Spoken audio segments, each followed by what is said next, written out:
నీ యొక్క అక్రమాలు, నీ బొగ్గు కుంభకోణము, నీ పవర్ కుంభకోణము, నీ హిల్ టీపీ ఇండస్ట్రీస్ కుంభకోణము, నీ భూ కుంభకోణాలు అసెంబ్లీ వేదికగా, ప్రజా వేదికగా ఎప్పటికప్పుడు నిన్ను ప్రశ్నిస్తా ఉన్నాం. సో నీ కుంభకోణాలు బయటపడుతున్నాయి. నీ వాటాల పంచాయతీలు స్వయంగా మంత్రులే ఒకరి మీద ఒకరు బయట పెట్టుకుంటుంటే నీ పరువు పోతుందని, నీ వాటాల విషయం ప్రజలకు అర్థమవుతుందని డైవర్షన్ కోసం ఈ నోటీసులు ఇస్తున్నావు. మాకు తెలియదా? ఇవాళ కృష్ణా నీళ్లను ఆంధ్రాకి అప్పచెప్తున్నావు. అదేవిధంగా గోదావరి నీళ్లను ఇవాళ చంద్రబాబు నాయుడు గారి ప్రభుత్వం, ఆంధ్రప్రదేశ్ ప్రభుత్వం గోదావరి నీళ్లను మళ్లించి మరి బనకచెర్లకు, నల్లమల్ల సాగర్ తీసుకుపోతుంటే నీ చేతగాని తనాన్ని ఎప్పటికప్పుడు నిలదీసింది బీఆర్ఎస్ పార్టీ, ప్రశ్నించింది బీఆర్ఎస్ పార్టీ. నీ యొక్క బండారాన్ని బయటపెట్టింది బీఆర్ఎస్ పార్టీ. సో నువ్వు అచేతనం అయిపోయినావు. నీదంతా బయటపడిపోతా ఉంది కనుక ఈ డైవర్షన్ టాక్టిక్స్ చేస్తున్నావు. మాకు తెలియదా? నువ్వు ఎన్నికలకు ఈ డ్రామాలు ఆడుతుంటావు. పంచాయతీ ఎన్నికల ముందు అప్పుడేమో మా కేటీఆర్ గారికి నోటీస్ ఇస్తావు.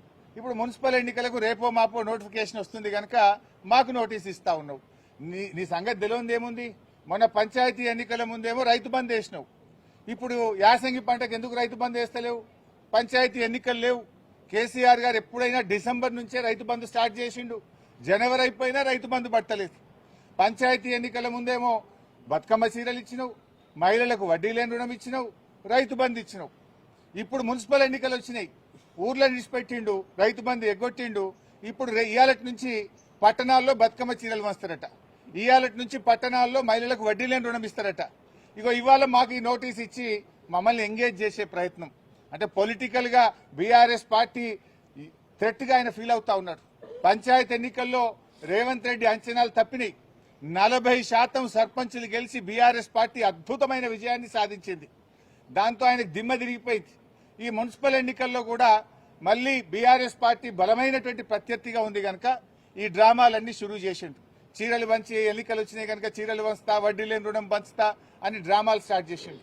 మాకు ఈ నోటీస్ ఇచ్చి ఫోన్ ట్యాపింగ్ కేసులో ఏదో ఉంది అనేటువంటి ఒక చూడండి క్రైమ్ సినిమా సీరియల్ లెక్క నడుపుతా ఉన్నాడు. 2 ఏళ్ల నుంచి డ్రామాలు ఆడుతున్నావు.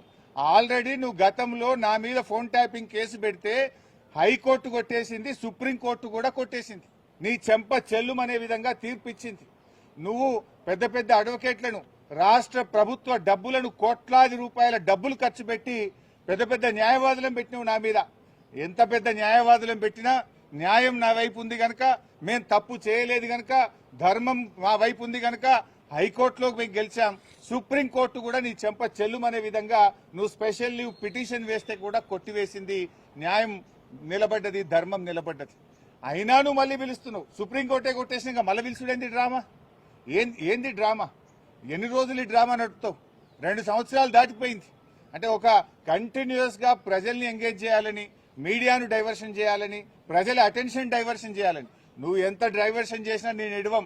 నీ బొగ్గు కుంభకోణం గురించి నిలదీస్తూనే ఉంటాం. నువ్వు ఆంధ్రాకు అమ్ముడుపోయిన విధానాన్ని నిలదీస్తూనే ఉంటాం. ఎల్టీపీ పాలసీ ఇండస్ట్రీ కుంభకోణం గురించి నిలదీస్తూనే ఉంటాం. నీ పవర్ స్కామ్ గురించి నిలదీస్తూనే ఉంటాం. నీ యొక్క అవినీతి బాగోతాలు అన్ని కూడా బయట పెడుతూనే ఉంటాం. 6 గ్యారంటీల కోసం తెలంగాణ ప్రజల పక్షాన నిన్ను ప్రశ్నిస్తూనే ఉంటాం, నిలదీస్తూనే ఉంటాం. నేను ఈరోజు బీజేపీ కిషన్ రెడ్డి గారికి కూడా ఒక లేఖ రాస్తా ఉన్నా. కిషన్ రెడ్డి గారు, మీరే కేంద్ర బొగ్గు గనుల శాఖ మంత్రి. సింగరేణిలో 49% కేంద్ర ప్రభుత్వానికి వాటా ఉంది. సింగరేణిలో జరిగిన అవినీతి కుంభకోణాల గురించి నిన్న మీడియా సాక్షిగా బయటపెట్టినా. ఈ రోజు నీకు కూడా లెటర్ రాస్తా ఉన్నా. నువ్వు ఒకవేళ రేవంత్ రెడ్డితో కుమ్మక్కు కాకపోతే వెంటనే సిబిఐ విచారణకు నువ్వు ఆదేశించాలని చెప్పి కిషన్ రెడ్డి గారిని డిమాండ్ చేస్తూ I'm writing A open letter to Kishan Reddy. Kishan Reddy గారు, నేను అన్ని ఆధారాలు ఇవ్వడానికి సిద్ధంగా ఉన్నా.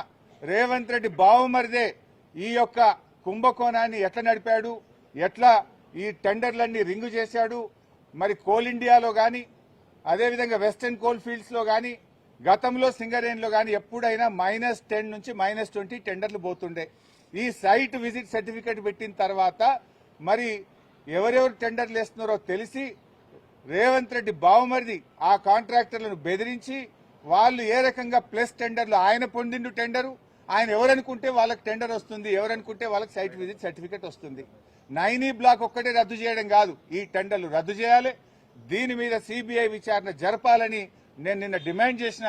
ఇలా వ్రాతపూర్వకంగా కూడా కిషన్ రెడ్డి గారికి I'm writing A open letter. దీని మీద వెంటనే బీజేపీ